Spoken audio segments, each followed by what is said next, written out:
안녕하세요. 반갑습니다. 오늘은 우리 아름다운 얼굴에 대해서 한번 같이 해볼까요? 젊고 아름다운 얼굴에 대해서 우리 같이 한번 해보도록 하겠습니다. 우리가 얼굴을 보면은 팔자주름이 굉장히 많아요. 팔자주름이 굉장히 많은데 그 팔자주름이 누구나 다 있는데 어려서부터 생긴 그 친구들도 있고요. 아니면 사실은 나이가 들면서 생기시는 분들도 굉장히 많거든요. 그런 분들은 무엇 때문에 생기냐라고 고민들을 굉장히 많이 하세요. 그리고 저희가 막상 교육을 해보면 소비자님들이 그런 어려움이 많다라고 이야기를 하세요.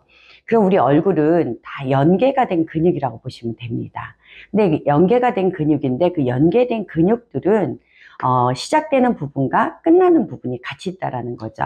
그래서 우리가 이 팔자주름을 형성하는 여러 가지의 원인들은 턱 근육과 그 다음에 옆에 보시면 왜 여기 누르면은 왜 우리 시원하다고 하잖아요. 우리 두피 마사지 받으러 갔을 때도 여기를 좀 눌러주시면, 선생님들이 눌러주시면 굉장히 시원한 거를 느끼실 수 있잖아요.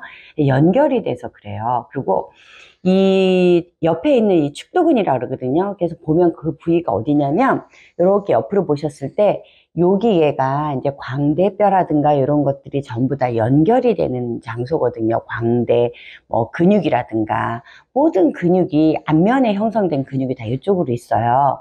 근데 이쪽에는 같이 턱, 음식을 씹는 그런 그 턱 근육들이 발달을 했잖아요.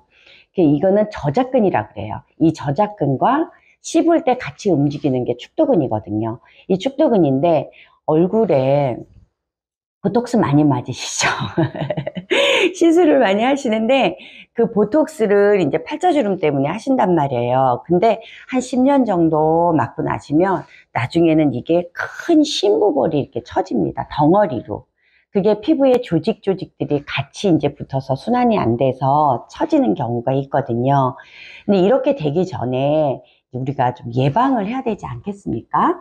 그 예방을 하시려면 연계되어 있는 근육을 봐야 되는데 그러려면 저작근을 풀어주시고 그 다음에 어디를 축도근을 풀어주셔야지 돼요.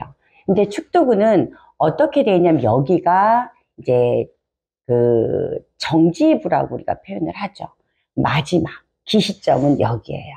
그래가지고 얘가 무슨 활동을 하더라도 이 근육은 일로 따라와서 붙게 되어 있습니다. 그래서 광대가 옆광대도 나오고 앞광대도 나오는 거거든요. 그래서 옆광대와 앞광대가 나와서 탄탄함을 유지한다면 굉장히 매력적이지만 사실은 그렇게 경직된 상태에서는 이 얘를 싸고 있는 근막 자체가 약간 화학적인 변이를 일으켜서 그 부위가 악교같이 단단하게 됩니다. 그래서 그 부위를 다시 부드럽게 탄력이 있는 그런 물질로 우리가 바꿔줘야 되거든요. 근데 참 우리가 좋은 게 뭐냐면 이 얼굴을 싸고 있는 이런 근막들이요. 스트레스, 심리적인 스트레스, 물리적인 스트레스를 받았을 때 그때는 얘네가 악교같이 딱딱해지지만 얘네를 다시 원상복귀 시킬 수 있는 환경을 만들어주면 이 물질들이 다시 부드러운 점액의 상태로 된다라는 거예요. 그래서 우리가 이 방법을 할 때 풀어주는 방법이 가장 좋다는 거예요. 그래서 보면은 얘네 근육은 여기에 중심으로 돼서 이렇게 부채같이 퍼져 있습니다. 이렇게 부채같이. 그래서 얘네들을 마사지를 할 때 먼저 우리가 보면 광대 있잖아요. 손가락 4개를 이용해서 이 부위를 밑으로 말고 이렇게 한 바퀴씩 이렇게 돌려주세요. 자연스럽게. 그래서 얘를 이렇게 놓은 상태에서 돌려주시는 거죠. 근데 이때 아프면 안 돼요. 뭐든지 아픈 마사지는 좋은 마사지는 아니에요. 그래서 부드럽게 돌려주십니다. 요거를 한 10회 정도 하신 다음에 그 다음에 손가락 다시 4개를 이용해서 옆으로 잡고 이렇게 밀어줍니다. 계속해서 밀어주죠. 자, 이쪽으로 갔죠? 부채 모양 또 어떻게 돼 있어요? 방향을 조금 바꿔서 다시 위로도 계속 올려주세요. 네. 그 다음에 다시 한번 방향을 조금만 더 바꿀게요. 이제 위로 다시 올려줍니다.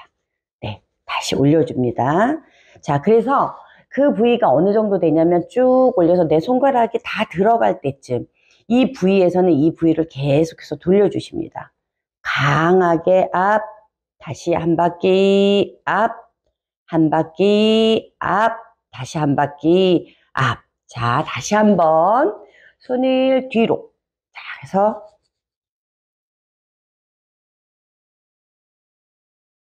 다시 조금 더 세우시고 갈게요.